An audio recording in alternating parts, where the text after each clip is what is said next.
दोस्तों, आज अध्याय 9 समांतर चतुर्भुजों और त्रिभुजों के क्षेत्रफल का एक्सरसाइज शुरू करेंगे। तो पहला प्रश्न समझाने से पहले मैं कुछ इसके बेसिक कॉन्सेप्ट जो है वो आपको समझा देता हूँ, जिससे क्लियर रहे कि पहला प्रश्न हुआ कैसे। देखिए, ये जो एक्सरसाइज है वो पूरा इसी पे बेस है कि दो आकृतियां एक ही आधार और एक ही समांतर रेखाओं के बीच स्थित तब कहलाती हैं यदि उनमें एक उभयनिष्ठ आधार या भुजा हो। जैसे मान लीजिए दो समांतर रेखाएं हैं, ठीक है। अब इस पे मैं एक कोई चतुर्भुज ड्रॉ कर रहा हूँ, ऐसा, ठीक। अब इसका जो आधार, अब इसी आधार पे बेस एक और समांतर चतुर्भुज है, ठीक। अगर ये आधार समान हो, ये समांतर रेखा है ना, अगर इन दोनों के आधार समान हो तो इन दोनों का क्षेत्रफल क्या हो जाएगा, बराबर हो जाएगा। दोनों चतुर्भुज ही है ना, समान आधार वाले चतुर्भुज। और हाँ, इसके लिए कंडीशन जरूरी है। मान लीजिए एक और ड्रॉ करता हूं मैं ऐसे, ठीक। अगर ऐसा हो, ये दोनों समांतर चतुर्भुज है, अगर ऐसी हो आकृति, ऐसी हो आकृति, तो क्या होगी वो, मतलब इन दोनों का कंपैरिजन नहीं हो सकता है। क्यों नहीं हो सकता है कि शीर्ष हमेशा दूसरे समांतर रेखा को टच करना ही चाहिए, ठीक है। अगर ऐसा होगा तो वो उसका क्षेत्रफल से मतलब कोई रिलेशन नहीं बन पाएगा, ठीक है। तो देखिए ये वाला बन जाएगा, क्यों, ये एक चतुर्भुज है, इसे पॉइंट आउट करता हूं मैं, ये एक चतुर्भुज है, ठीक। और दूसरा वाला चतुर्भुज कौन सा है, ये वाला है। और इन दोनों के आधार क्या हैं, बराबर हैं। इसलिए अब मान लीजिए एक और मैं उदाहरण ऐसे लेता हूँ। वैसे इसके उपप्रमेय आप पढ़ लीजिए तो आपको काफ़ी कुछ इसके बारे में कॉन्सेप्ट समझ में आ जाएगा। थोड़ा सा मैं भी समझा देता हूँ। अब जैसे दो समांतर रेखाओं के बीच में दो चतुर्भुज अलग अलग हैं, ठीक। लेकिन अगर इनके आधार जो है बेस अगर बराबर हो तो भी इनके क्षेत्रफल क्या होंगे, बराबर होंगे।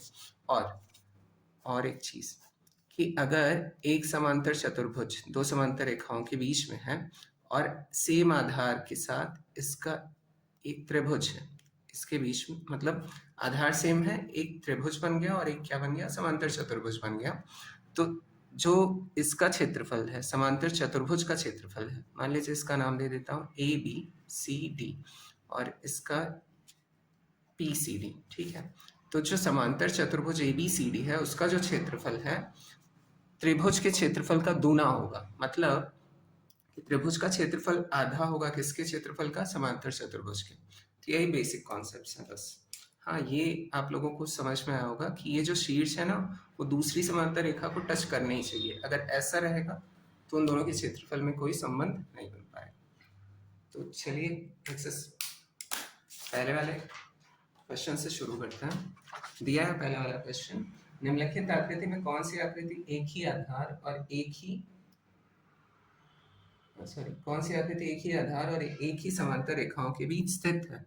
तो देखिए आकृति देख के ही समझ में आ रही है कि तीसरी आकृति ऐसी है जिनकी जो शीर्ष है वो आपस में कहाँ टच कर रहा है ना, ऊपर। तो फर्स्ट वाले का आंसर हो जाएगा थर्ड। और बाकी के देखिए किसी के भी एक का तो शीर्ष जो सेकंड वाला है वो ऊपर की तरफ जा रहा है, जो फर्स्ट वाला है वो तो टच ही नहीं कर रहा है। तो इसलिए एक ही समांतर रेखाओं के बीच में नहीं स्थित है, तो इनके बीच में कोई संबंध हो ही नहीं पाएगा क्षेत्रफलों के बीच में, ठीक। तो फिर सेकंड वाला देखते हैं। दी गई आकृति में दूसरा, दी गई आकृति में आयत EFGH का क्षेत्रफल 400 सेंटीमीटर वर्ग है।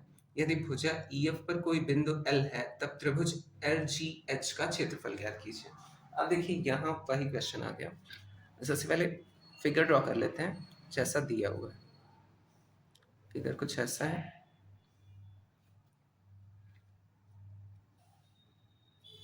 अब देखिए दो समांतर रेखाएं हैं ना, ये जो समांतर चतुर्भुज होता है या आयत या वर्ग जो भी होता है, उन आमने सामने की भुजाएं जो होती हैं वो क्या होते हैं, समांतर ही होते हैं। इनके बीच में एक त्रिभुज भी आ गया, तो ये हमारा काम अब बन जाएगा।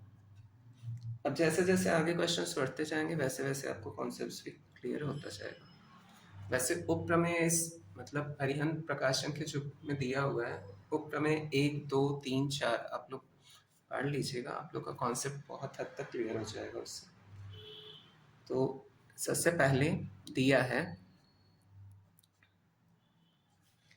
ई एफ जी एच का क्षेत्रफल। और आप लोग कुछ कमेंट करके बताते ही नहीं है। अगर कमेंट करके बताइए तो मैं इसके कॉन्सेप्ट पे अलग से वीडियो बना दूंगा, जिससे एकदम सारे डाउट्स क्लियर हो जाए। और हमें पता करना है त्रिभुज एल जी एच का क्षेत्रफल, यही हमें पता करना है। तो अब हम जानते हैं कि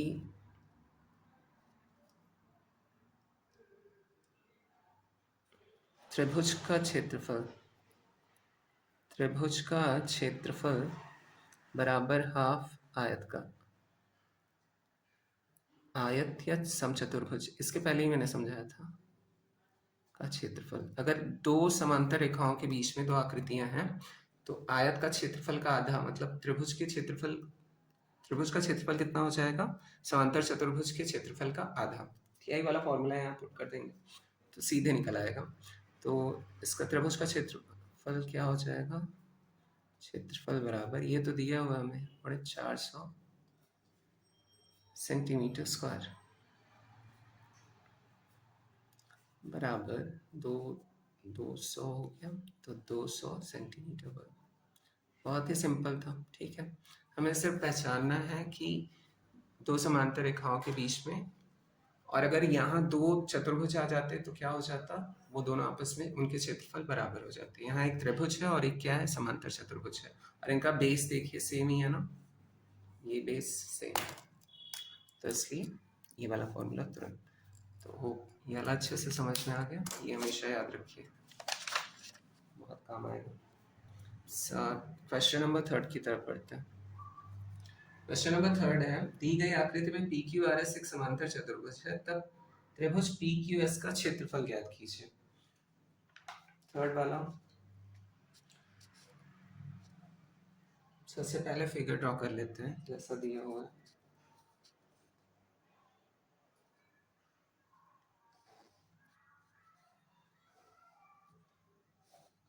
कुछ ऐसा है figure,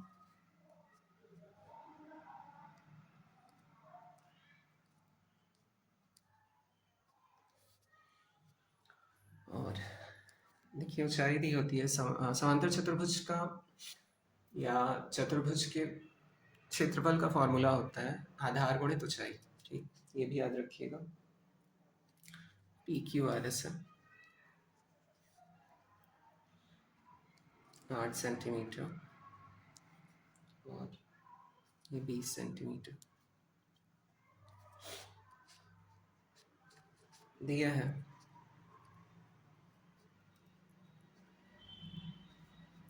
P Q R S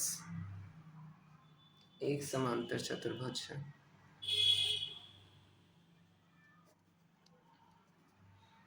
समांतर चतुर्भुज है, ऊंचाई दिया है इसका, ऊंचाई बराबर 8 सेंटीमीटर और आधार दिया है 20 सेंटीमीटर।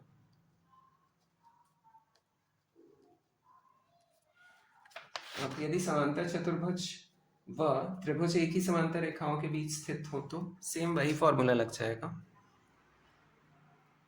अरे यहाँ सॉरी, त्रिभुज तो आधार, ये तो बनाया नहीं मैंने, ठीक, तो इसे लिख लीजिएगा, ऊपर वाले में भी लिख लीजिएगा ये वाला पॉइंट, वैसे नहीं लिखेंगे तो भी चल जाएगा। सॉरी आज थोड़ी तबीयत खराब है इसलिए। यदि समांतर चतुर्भुज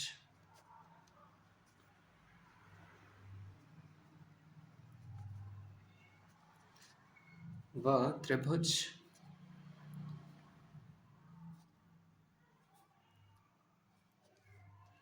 एक ही समांतर रेखाओं के बीच स्थित हो, एक ही समांतर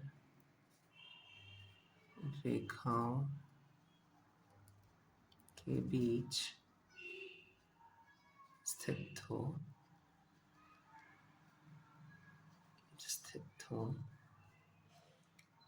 तब हमें पता है त्रिभुज का क्षेत्रफल त्रिभुज का क्षेत्रफल बराबर, समांतर चतुर्भुज को ऐसे भी लिख सकते हैं, का क्षेत्रफल हाफ समांतर चतुर्भुज का क्षेत्रफल बराबर, देखिए हाफ, और इसके क्षेत्रफल का मैंने फॉर्मूला बताया था, क्या होता है, आधार गुणित ऊंचाई, आधार गुणित ऊंचाई, और एल इंटू बी होता है ना, वैसे ही ये भी, मतलब आयत का जो क्षेत्रफल का सूत्र होता है वैसा ही कुछ। तो हाफ इंटू आधार दिया हुआ है 20 सेंटीमीटर और ऊंचाई दी है 8, तो 2 दाम में 20 और 8 दाम में 80 सेंटीमीटर, सेंटीमीटर 2 पार्ट था इसलिए सेंटीमीटर वर्ग। ये भी हो गया प्रश्न हल। अरे सॉरी, दिख नहीं रहा था। हाँ, तो ये पूरा हल हो गया। नेक्स्ट क्वेश्चन चौथा, यदि किसी समांतर चतुर्भुज का क्षेत्रफल, आधार और संगत ऊंचाई क्रमशः x स्क्वायर, x माइनस 3 तथा x प्लस 4 है, तब x का मान ज्ञात कीजिए। प्रश्न संख्या चौथे की तरफ बढ़ते हैं। दिया है, जो दिया है वो नोट कर लेते हैं पहले।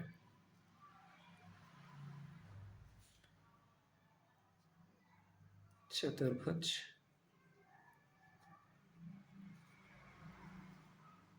का क्षेत्रफल बराबर x स्क्वायर, आधार बराबर x माइनस 3 और संगत ऊंचाई या ऊंचाई, संगत ऊंचाई बराबर x प्लस 4, इतना कुछ दिया हुआ है। हम जानते हैं कि समांतर चतुर्भुज का क्षेत्रफल बराबर आधार गुणित ऊंचाई, ये लिख लेंगे हम जानते हैं, we know that, हैं कि समांतर चतुर्भुज का क्षेत्रफल बराबर आधार गुणित ऊंचाई, बस यही फॉर्मूला लगा के हम निकाल लेंगे इसका आंसर। तो समांतर चतुर्भुज का क्षेत्रफल दिया हुआ है, कितना है, एक्स स्क्वायर ये दिया है, आधार कितना दिया है, x माइनस 3 ये दिया है, और ऊंचाई कितनी दी है, x प्लस 4। अब देखिए ये अलजेब्रा आ गया है ना, तो x स्क्वायर, अब देखिए पहले पद का पहले पद के साथ गुणा होगा, तो x का x के साथ हुआ तो x स्क्वायर, फिर x का प्लस 4 में होगा तो प्लस 4x, फिर माइनस 3 का x में होगा तो माइनस 3x, और इसी तरीके से माइनस और प्लस का माइनस हो जाएगा यहाँ, और 3 चौक 12, इतना हो गया। अब x स्क्वायर, अब इस x स्क्वायर को इधर लाते हैं, वेरिएबल्स को एक साइड ले जाते हैं और न्यूमरल्स को एक साइड रखते हैं। वेरिएबल्स तो यहाँ भी हैं, तो 4x में से 3x गया तो x बच गया माइनस 12, एक्स स्क्वायर में से एक्स स्क्वायर घटा तो कितना बचा, 0 बराबर x माइनस 12। अब इस 12 को इधर लाते हैं तो 12 बराबर x, या x बराबर 12, ये आ गया हमारा उत्तर। ठीक है, तो चौथा हो गया। पांचवा प्रश्न दिया है,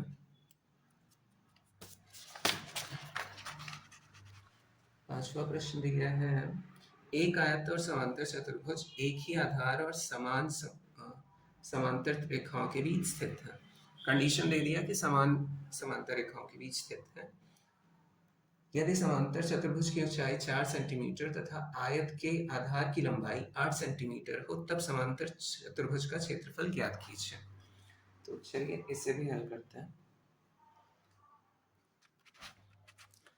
फिगर इसका देखिए, समान आधार है तो कुछ ऐसा बनेगा,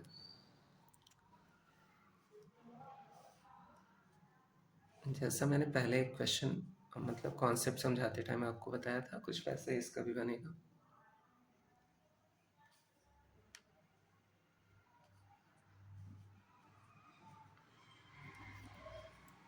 ये हमारा, सॉरी, एक आयत है ना, एक आयत, हाँ आयत है तो स्ट्रेट रहेगा ना, तो वो ऊंचाई का काम कर देगा। सही, ये फिगर थोड़ा गलत बन गया। एक समांतर चतुर्भुज बना लेते हैं और एक आयत बना लेते हैं। इधर बना लो। ये आयत है तो उसके स्ट्रेट होते हैं। हाँ, अब ये ऊंचाई का काम कर देगा। ये 4 सेंटीमीटर दिया हुआ है और आधार हमारा दिया है 8 सेंटीमीटर। ठीक है। और समांतर चतुर्भुज के क्षेत्रफल का फॉर्मूला यही होता है। और कोई पूछे तो हम जानते हैं। चलिए पहले लिख लेते हैं। दिया है क्या क्या दिया है? दिया है ऊंचाई बराबर 4 सेंटीमीटर और आधार बराबर 8 सेंटीमीटर। हम जानते हैं कि एक समांतर चतुर्भुज व आयत के आधार समान हों और दोनों एक ही समांतर रेखाओं पर स्थित हों तो उन दोनों के क्षेत्रफल क्या होंगे? आपस में समान हो जाएंगे। तो ये हम पॉइंट नोट कर लेते हैं। हम जानते हैं कि एक समांतर चतुर्भुज, वैसे आयत भी एक चतुर्भुज ही है, वह आयत के समांतर चतुर्भुज ही है। आयत भी है ना। आयत के आधार समान हो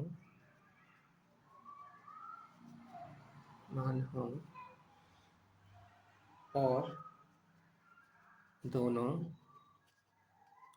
एक ही समांतर रेखाओं के बीच स्थित हो तो उनके क्षेत्रफल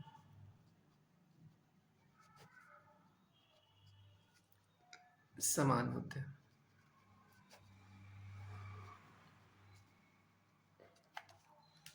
यहाँ पे हमसे क्या पूछ रहा है? तो समांतर चतुर्भुज का क्षेत्रफल। अब देखिए यहाँ ऊंचाई दी है और आधार, तो समांतर चतुर्भुज का क्षेत्रफल क्या हो जाएगा? समांतर चतुर्भुज का क्षेत्रफल बराबर आयत का क्षेत्रफल। अब देखिए यहाँ चाहे जो रख दीजिए, चाहे समांतर, वैसे पूछा समांतर चतुर्भुज का ही है तो आयत का क्षेत्रफल लंबाई गुणित चौड़ाई, तो डायरेक्ट रख देते हैं। 4 गुणित 8 बराबर 32 और सेंटीमीटर 2 बार है तो सेंटीमीटर वर्ग हो गया। 5वां भी।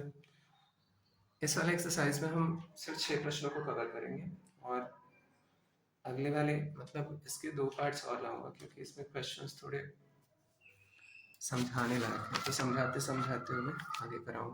तो प्रश्न संख्या 6 देख लेते हैं।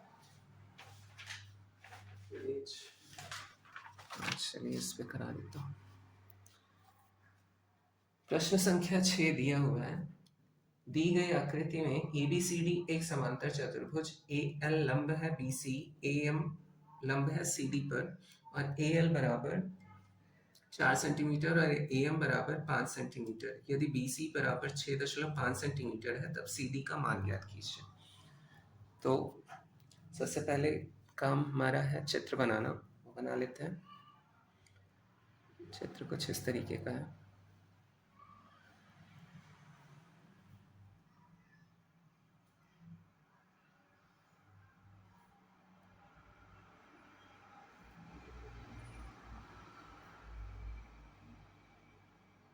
ये L है, ये L हो गया, A B C D M M। यहाँ जो कोण बन रहा है 90 डिग्री के। चलिए जो जो दिया है वो पॉइंट्स को नोट कर लेते हैं। दिया है ABCD एक समांतर चतुर्भुज है।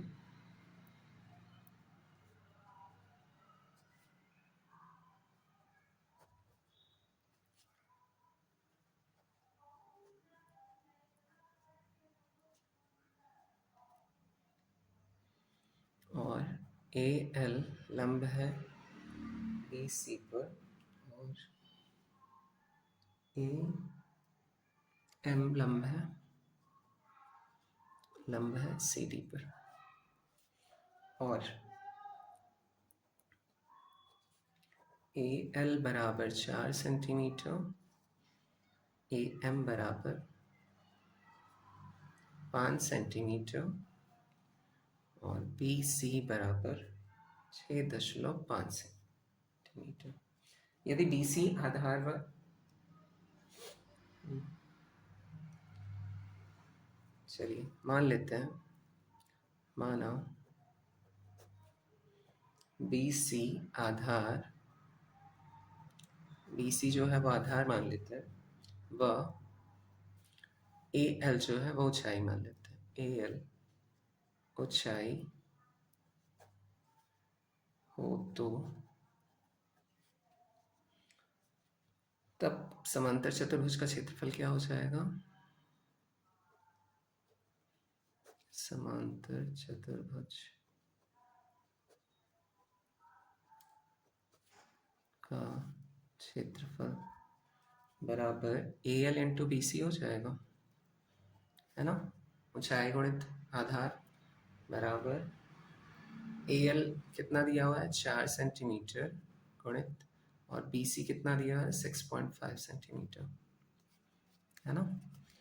तो गुणा करिए, 4 पंचे 20, 2 4 24, तो 26.0 सेंटीमीटर वर्ग।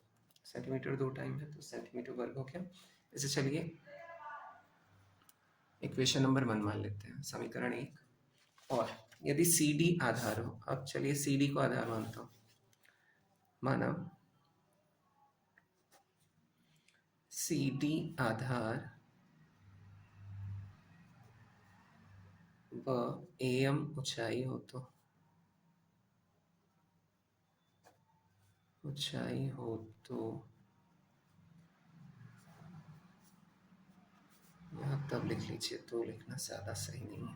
तब समांतर चतुर्भुज का क्षेत्रफल क्या हो जाएगा? समांतर चतुर्भुज